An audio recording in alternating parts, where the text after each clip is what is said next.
The price tag nobody wanted. The marketplace was loud, dusty, and full of strange smells. Merchants shouted from all sides, offering food, tools, and even living beings. In the corner of the slave section, a small alien girl stood silently. Her body was thin, her skin a pale silver, and her big violet eyes stared down at the ground. Above her head, a wooden sign hung on a rusted chain. It said only two cruel words: returned product. She had been sold many times before, and returned just as many times. Some said she was useless, others said she was too quiet or too broken. Some buyers never explained. They simply threw her back at the sellers and walked away. Now, no one wanted her. She stood, still wearing torn clothes and chains on her wrists. Around her, traders laughed and joked. "Still here, girl?" "She didn't even cry when I kicked her. Maybe she's not alive inside." They laughed harder. But the girl didn't move. She didn't speak. She had learned long ago that speaking only brought pain. Then from the crowd, a tall man stepped forward. He wore a long coat covered in dust.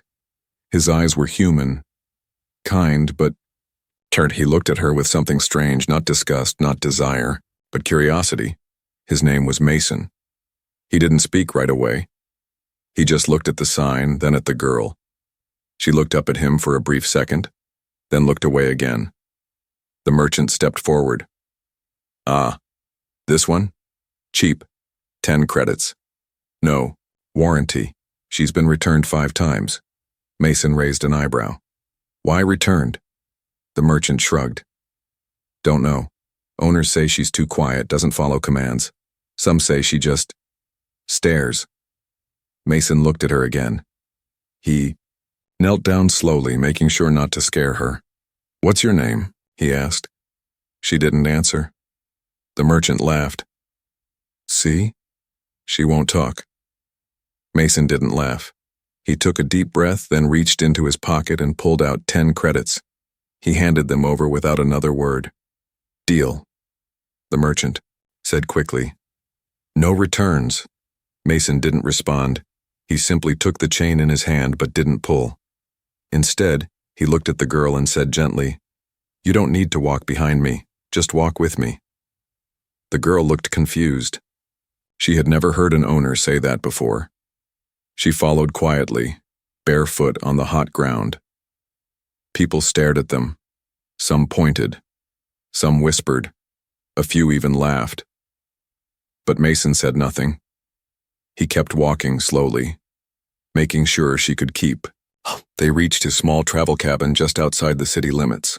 It was plain, nothing special, but it was clean, quiet, and warm. He opened the door for her. "Come in." She hesitated, then stepped inside. Inside, she stood in the middle of the room, unsure what to do. She didn't sit. She didn't speak. Mason opened a food box and placed something hot and simple on a plate: stew, soft bread, and a drink. He placed it on the table and stepped back. "You can eat." Still, she didn't move. "It's not poisoned," he said with a faint smile, "and I won't force you." Slowly, carefully, she walked forward and sat. Her fingers trembled as she picked up the spoon. She ate quietly, never looking up. Mason watched from the other side of the room. "Do you have a name?" he asked again. She looked up, lips slightly parted, then shook her head. They never asked." He nodded slowly. "Then maybe I'll call you Leora." "It means light," she blinked. No one had ever given her a name before. Just numbers, tags, or insults. A name. For her? After she finished eating, she stood and walked to a corner to sit on the floor. Mason pointed to the bed. "You can sleep there." She shook her head. "Floor is fine." He sighed, grabbed a blanket, and gave it to her. "At least take this." She stared at it like it was something magical. She clutched it tightly and lay down on the floor. That night, Mason sat at the table, writing notes in his journal, But his eyes kept drifting to the girl. She was quiet. Too quiet for someone so young. No laughter, no fear, just emptiness. What had they done to her? As the soft night wind blew outside, Mason closed the journal and whispered to himself, "She's not a product. She's a person." And somehow he knew. This was only the beginning. Leora woke before sunrise. She hadn't slept well. Her body was used to the floor, but her heart wasn't used to safety. Every sound, every creak of wood made her flinch, but no one came to hurt her. No kicks, no yelling, no chains, just silence. She sat up, clutching the soft blanket Mason had given her. It still felt strange in her hands. No owner had ever given her comfort before. Blankets were rewards for perfect behavior. And she had never been perfect, at least not to them. The human was sleeping on the bed now, curled up on his side, his, breathing steady. He looked tired even in sleep, like someone who had carried too many burdens for too long. Quietly, Leora stood and folded the blanket. She placed it neatly on the small table.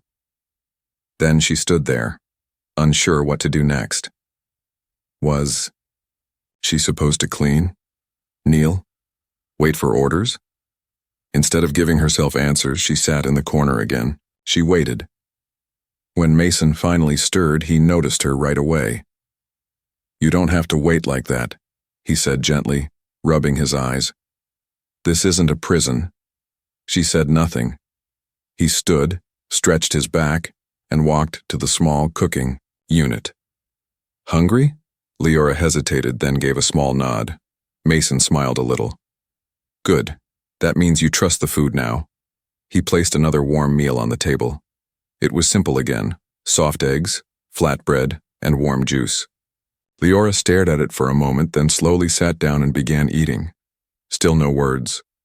Still silence. But her eyes watched him more now. Curious. Cautious. Mason watched her too. Not like the traders had. Not like the buyers. He didn't watch her like property. He watched her like she was something lost and still worth finding. "You're not what they said," he murmured. Leora paused mid-bite. "What did they say?" He leaned back in the chair. "They said you were broken, that you didn't feel, that you were just empty." She looked down. Her voice was quiet. "I had to be." "Why?" "If I cried, they beat me. If I laughed, they punished me. If I asked questions, they locked me in the dark." Mason's chest tightened. "And if you stayed quiet, they forgot I existed."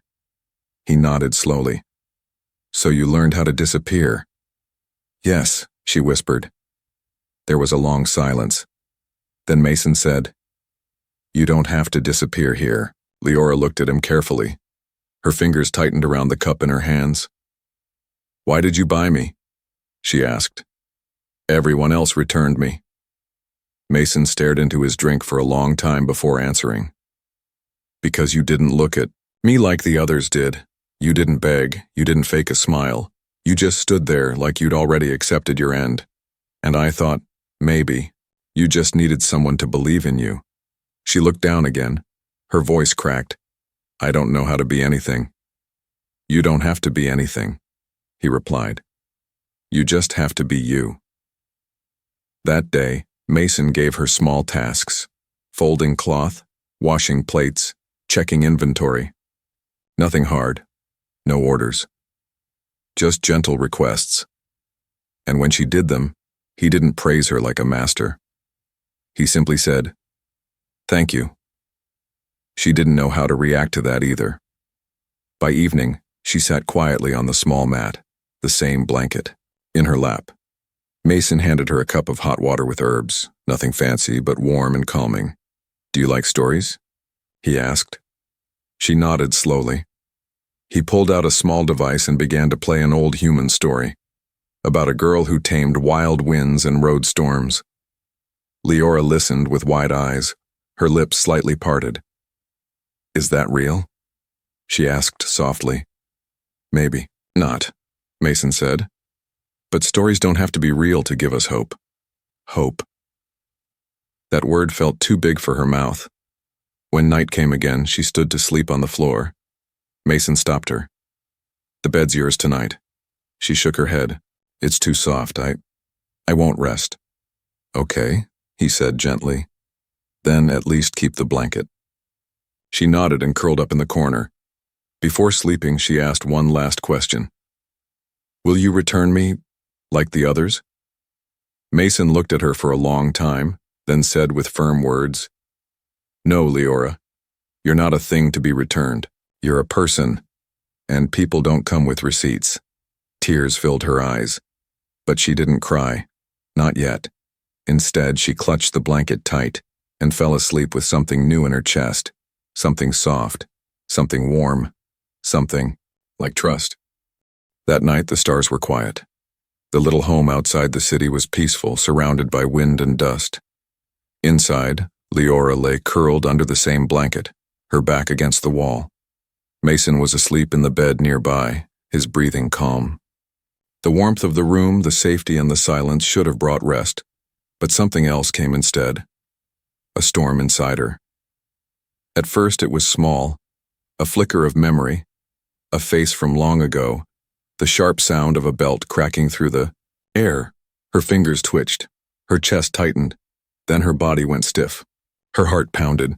She was not in the safe room anymore, not in Mason's cabin. In her mind, she was back in a cold cellar. She was small again, powerless, chained. Her old master's voice echoed in her ears. Don't cry. Crying means punishment.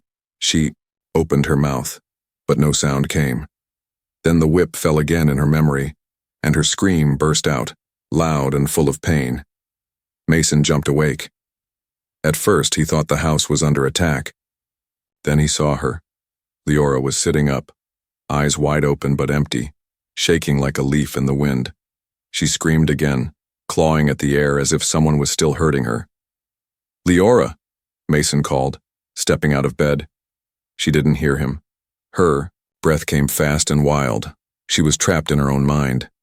Mason didn't grab her. He didn't shake her. He remembered her fear of touch, the flinch in her eyes when someone moved too fast. So he dropped to his knees across the room and spoke, gently. You're safe, Leora. No one's hurting you. It's just me, just Mason. She blinked hard, her eyes full of tears, but still stuck in that nightmare world. Her lips trembled. I didn't do anything wrong, she whispered, barely able to breathe. Please, no dark room. Please don't. Lock me in the walls. Mason's heart broke at those words. I'm not going to hurt you, he said. You're not being punished. You're safe now. She covered her face with both hands and sobbed. Her whole body shook. She cried like a child who had held everything in for far too long.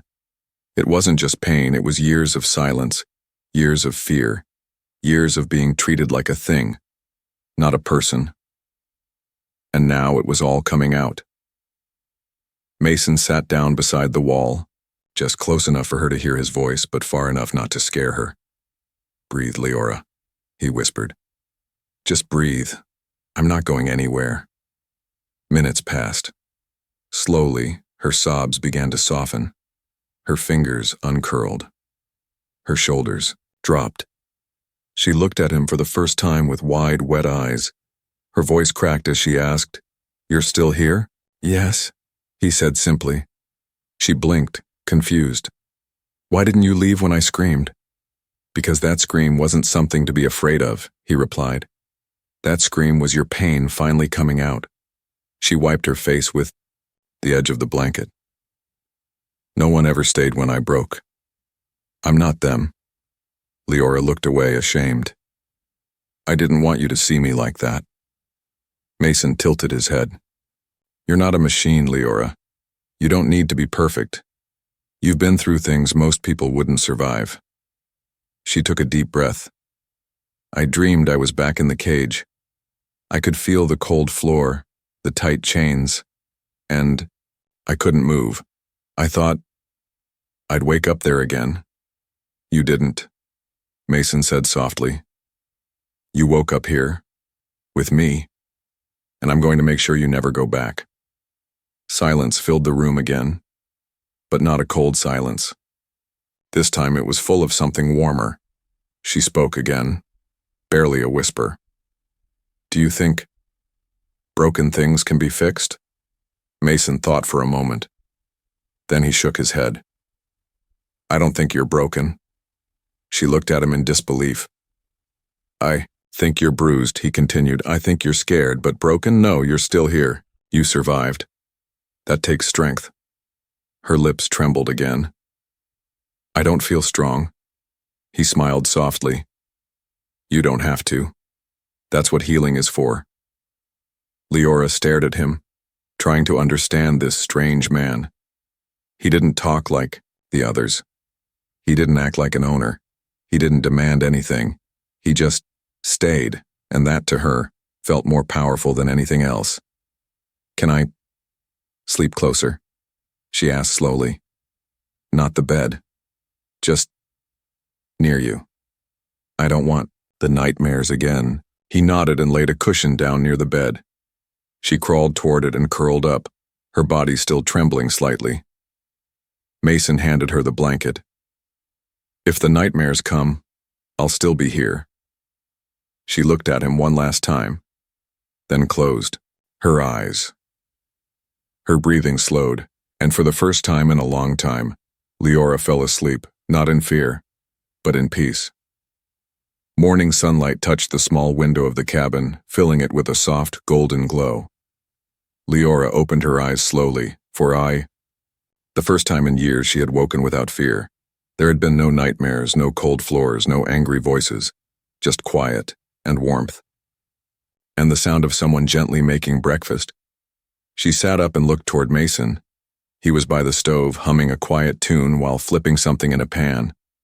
When he turned and saw her awake, he smiled, not with pity or fake kindness, but something real. "Good morning," he said. Leora blinked. "Morning." He placed a plate of eggs and flatbread on the table and nodded. "Eat, then we'll go into town." Her eyes widened a little. "Town? I need parts for the engine. You can come with me or stay here, your choice." Her choice. That word felt heavy and strange. No one had ever said that to her before. "I want to come," she said. Mason gave a small nod. "All right then." She ate quietly, still thinking about the night before. The way she had screamed. The way he hadn't run away. Something inside her had changed. Not everything, but something. Later, they walked through the outer edge of the market. This time, Leora wore a long cloak Mason had given her. It wasn't fancy, but it was clean and soft. She kept her eyes low as they moved, but this time, no one shouted at her. No one laughed. No one pointed. They were just another pair in the crowd. After Mason bought the parts he needed, they sat at a quiet bench near a vendor stall. He gave her a small cup of fruit drink and they sat in silence. Then after a few minutes, Mason turned to her and asked gently, "What is your real name?" Leora looked at him, surprised. "You already gave me one." "I did," he said. "But that was to fill the silence. If you remember your real name, I'd like to know it." She looked down, her fingers tightening around the cup. "I had one, a long time ago. But when I was taken, they said it didn't matter. They called me Unit 5A, then just 5. Mason's voice was quiet. "That's not a name." "I forgot the real one," she said slowly. "I tried to hold on to it, but every time someone hit me or yelled at me, it slipped further away." Her voice cracked. "It's like I lost myself." Mason didn't speak right away. Then he said, "You don't have to be who they made you. You can choose who you are now. If you want to be Leora, then that's who you are. But if something else feels right, I'll call you that instead." She looked up at him, studying his face. "Why do you care so much?" He smiled gently. "Because someone once told me that names are the first gift we're ever given. They carry meaning, and you deserve to be seen, not as a thing, but as someone." Leora blinked, her throat tight. I want to keep Leora. Then Leora it is, Mason said, raising his drink in a small toast. To the girl who survived everything and still has the courage to be someone new. For the first time in her life, Leora laughed. Not a big laugh, just a small, shaky sound that escaped before she could stop it. It surprised even her. She looked at Mason in shock, then touched her lips. I laughed. He grinned. That's allowed too. But just as the air grew warm between them, a deep voice called out from behind. There she is. Mason turned quickly. A man in dark armor stood across the square holding a bounty scroll. Behind him were two more guards. All three wore the symbol of a galactic collectors guild, specializing in runaway or stolen products. Leora froze. Step aside, human, the bounty hunter said. She's not yours. Mason stood, calmly but firmly. She's not yours either. She's free, the man sneered. She was listed as property, sold and returned across 5 systems. The law says she belongs to the last registered owner. She's not an item, Mason said. She has a name, a life. Then let's take this to the station, the hunter said coldly, pulling out cuffs. Leora stepped back, trembling. Mason moved in front of her.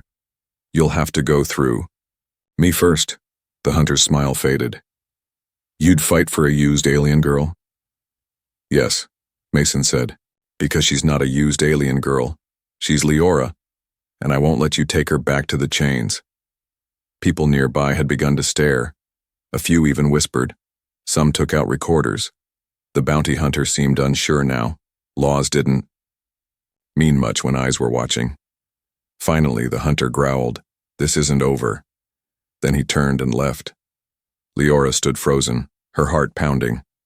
She had seen many men talk big, but none had stood like Mason did. She whispered, "You protected me." "I always will," he said. And in that moment she believed him. The silence inside the cabin was heavier than before.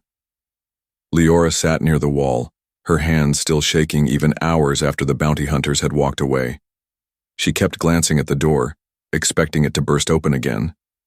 Her breathing was shallow. Every creak of the wood, every gust of wind outside made her flinch. Mason noticed. He didn't say anything at first. He just placed a warm cup of broth in front of her and sat across the room, watching the fire flicker in the stove. "They'll come again," she whispered finally, not looking up. "I know," Mason replied calmly. "They always do," Mason nodded. "But this time they'll find someone waiting." Leora slowly looked at him, confused. "You could get in trouble, they'll hurt you." "I've been hurt before," Mason said. "But I've never stood between someone and danger and meant it until now." She clutched the cup tighter. "Why? I'm not important." "You are to me," he answered. Her lips parted like she wanted to say something else, but nothing came. Just silence.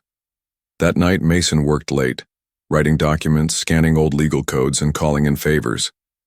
He wasn't rich, but he had something the bounty hunters didn't expect. Knowledge. Earth laws didn't always align with the systems that allowed beings like Leora to be traded. He submitted a motion to declare her status as sentient and unowned. He gathered records of her abuse, the fact that she had been returned multiple times, and even a video of the last confrontation in the market, captured by a bystander.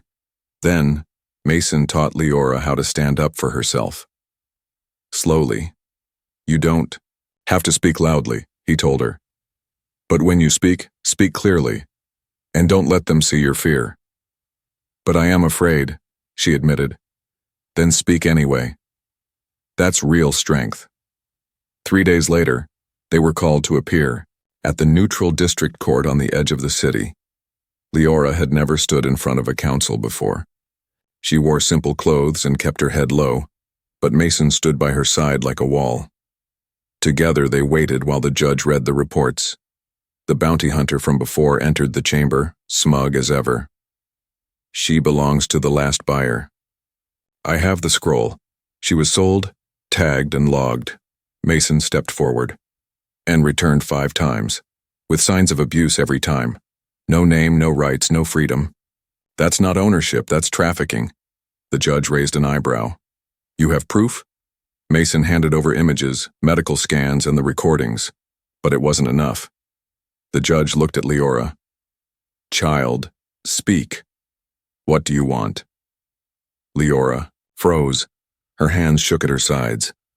Her mouth opened, but no words came. The bounty hunter smirked. See, she doesn't even know how to speak for herself. Mason whispered gently. You don't have to be perfect. Just be you. Leora took a deep breath and looked up. My name is Leora, she said, voice trembling but clear. Not Unit 5A, not returned product. I didn't belong to them. I was born, I was taken, and I just want to be free. Her voice cracked, but she didn't stop. I remember a home, she said, a garden, a lullaby. Then I remember cages. And pain. I'm not a tool, I'm someone. The room was silent. The judge leaned back. She is clearly sentient, capable of choice. The motion is granted. Leora is no longer a registered item. The bounty hunter shouted, This is illegal. You can't just break the system. The judge replied, Then the system should not have tried to break her. Outside the chamber, Leora sat on the stone steps, the sun warm on her face. She looked at Mason, eyes wide. I'm free? He smiled. Yes. I don't know what to do now, she admitted. Then we'll figure it out. Together. But before they could take a step forward, a sound came from behind them. Blaster charge. The bounty hunter was back, this time with no badge, no rules, just rage. You think this is over? He growled. I don't care about the council. You humiliated me. That's worth blood. He raised his weapon. Leora froze. Mason moved before she could scream. A flash, a shot, then silence. Mason stood, blood dripping from his shoulder. He had thrown himself in front of her. You, the bounty hunter said in shock. You took that for her? Mason gritted his teeth, pain in his voice. You don't get to hurt her. Not ever again. Suddenly, sirens wailed. Peace officers tackled the hunter to the ground. One of them nodded to Leora. He broke direct orders. He's going away for good. Leora dropped to her knees beside Mason. You're bleeding. Why did you do that? Mason gave her a weak smile. Because you're worth protecting. Tears filled her eyes, and this time she didn't hide them. She pressed her forehead to his. I'm free, and I'm staying. Mason's shoulder was wrapped in white cloth, stained, pink with blood, but he didn't complain. He sat on the old couch back in the cabin, his arm resting in a sling, his eyes heavy but alert. Leora sat across from him, still shaken. She hadn't left his side since they returned from the council. She kept looking at him like he might disappear. I'm fine, he said softly, trying to smile. You're not fine, she whispered. You got hurt. For me. I'd do it again. She looked away, eyes watery. No one has ever bled for me. Not even once. Mason leaned forward slightly. Maybe that's because no one ever saw who you really are. Leora didn't respond, but inside her chest was warm and aching. Not from fear, but something deeper. Something new. Later that night, the fire crackled in the small stove, and the room was quiet except for its soft popping sounds. Leora was sitting on the floor again, this time not because she was scared, but because it felt familiar. Safe. Home. She glanced up at Mason. Do I have to leave now that I'm free? He shook his head. You can leave, if you want. But I hope you'll stay. Why? Because I like who you're becoming. She looked down, biting her lip. I don't know who I am yet. That's okay, he said. You're not for sale anymore. You don't have to be anyone for someone else. You can take your time, discover it. Those words echoed in her mind. Not for sale anymore. She had lived most of her life as something owned. A thing, a product, a transaction. Her body had been moved, traded, and hurt, but no one had ever asked about her thoughts, her fears, her dreams. Now someone had. She stood and walked to the old cabinet, opening the small mirror on the door. She looked at her own face for a long time. Silver skin, soft markings under her eyes, long white hair that had never been brushed with care. She touched her cheek. "I don't feel like I belong anywhere." "You belong here," Mason said, quietly. She turned slowly. "With you?" He nodded. "If that's what you want." A long silence filled the room. Then she said, "I want to stay." The next few days passed quietly, but something was changing. Leora began to move differently. She no longer jumped at every sound. She started exploring the small cabin, curiously touching things, asking questions about objects she'd never been allowed to handle before. A mug, a pillow, even a tool Mason used to fix his ship engine. She asked, "What does this do? And why is this part shaped like that?" Mason answered every time, never once acting annoyed. He seemed to enjoy her questions. Then one morning, while Mason was resting, Leora brought him warm water with herbs. "I made this," she said. "I watched how you did it." He smiled. "Thank you." She hesitated, then sat beside him. "Can I ask something else?" "Of course. What do humans do when they care about someone?" He looked at her gently. "Many things. They protect them, listen to them. Sometimes they give them a place in their life." Leora nodded. "And if someone wanted to give you a place in their life, I'd say yes," he said softly. She looked nervous. "Even if that someone is someone who was used, broken?" He reached out slowly, letting her decide whether to accept it. She did, and he held her hand gently. "You're not broken, and no part of your past makes you less worthy of care." Tears ran down her face again, but this time, she let them fall. Later that evening, Leora asked Mason to show her how to write. He brought out a small data slate, and together they sat side by side. She clumsily drew letters, her hand shaking at first. She spelled her new name. Then she wrote one more word. Home. She smiled when she saw it, and Mason smiled too. That night, as stars filled the dark sky, Leora stood at the doorway of the cabin, watching them. The cool wind moved through her hair, and she felt something she'd never felt before. Peace. Not the silence of fear, but the silence of belonging. Behind her, Mason said quietly, "We'll fix up the ship soon. Maybe travel a bit." "Together?" she asked. "Yes. Always together." She turned to him, her eyes glowing faintly. "Then I want to fix it with you." He chuckled. "It'll get messy." "I don't care," she said. "I'm not made of glass." "No," Mason said proudly. "You're made of fire." She smiled again. And in that moment, the girl who had once been traded, returned, and forgotten was no longer for sale. She was free, and she was finally, truly, home. The ship was almost ready. For the last 3 days, Leora had worked beside Mason, covered in dust and engine grease. She had never touched machinery before, but now her hands were confident, careful, and strong. She smiled every time Mason showed her something new, how to connect wires, how to tighten bolts, how to read fuel levels. "You learn fast," he said once. "I had to," she replied softly. Back then, learning fast meant surviving. Now, it means living. The words hung in the air like soft music. Leora didn't flinch anymore when tools clanked or when people walked nearby. Her steps were steady, her eyes clear. And every night before they slept, she stood outside the cabin under the stars and whispered her name to the wind, not in fear, but in pride. Leora. She had claimed it now. Not as something Mason gave her, but something she chose. Something that was hers, but peace never stayed forever. On the 4th morning, a message alert flashed on Mason's communicator. It was a warning. The bounty hunter, now stripped of his guild badge, had escaped custody. Worse, someone had paid him to finish what he started. Leora wasn't just a former product anymore. She was a symbol that the system could be broken. "They want to silence me," Leora said, reading the message. Mason's face was tense. "You don't owe anyone silence."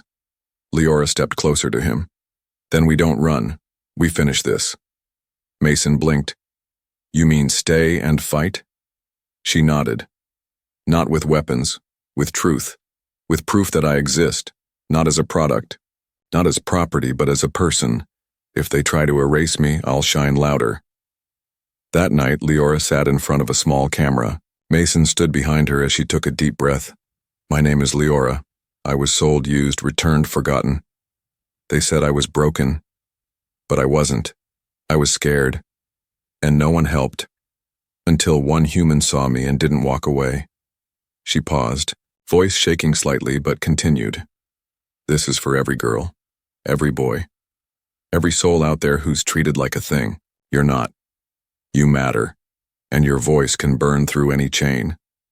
Mason uploaded the message to the Interplanetary Freedom Archive. Within hours, it spread. People from distant worlds started sharing it. Some cried. Some sent messages. A few even remembered Leora from before. One vendor wrote, "I saw you. I wish I had helped. I'm sorry." The next day, a storm rolled across the desert. Not of rain, but of dust and thunder from engines. A dark ship landed nearby. Leora knew whose it was. Mason stood in front of the cabin with a pulse rifle, but Leora placed a hand on his arm. "No," she said. "Let me speak." The bounty hunter stepped out furious, wild-eyed, scarred from disgrace. He didn't come alone. 3 more mercenaries followed. "You think a little speech makes you free?" he growled. "No," Leora said calmly. "I make me free." He charged forward, but this time, before Mason could lift his weapon, Leora stepped between them. "I'm not afraid of you," she said. "You should be." "No," she replied, "because I'm not yours anymore. And I never was." The bounty hunter raised his arm to strike. But before it could fall, armed officers flew down from the sky in response to a distress beacon Mason had activated silently. They tackled the mercenaries to the ground. One officer read the charges, aloud. "Violation of civil protection law, targeting a registered sentient, attempted violence against a declared citizen." It was over in minutes. As they dragged the bounty hunter away, he shouted back at her. "He'll throw you away too. Just like the rest?" Leora didn't blink. "You don't understand something." "What?" he spat. She held Mason's hand tightly. "He didn't claim me to own me. He claimed me as family." Mason looked at her, his throat tight. "And you claimed me too. After the ship took the last of the attackers away, the world felt quiet again. But this time, the silence was stronger, braver." That evening, Leora stood at the edge of the porch, looking at the stars like she always did. Mason stepped beside her. "The ship's ready. We can go anywhere now." She turned to him. "I don't care where we go." He smiled. "As long as we go together?" She nodded. "You didn't just give me freedom, Mason. You gave me something I didn't even dream of." "What's that?" She looked up at him, voice soft. "A forever." He didn't answer with words. He just opened his arms, and she stepped into them. The wind whispered across the sand, carrying her name into the stars. Leora. Not owned. Not for sale. Forever claimed.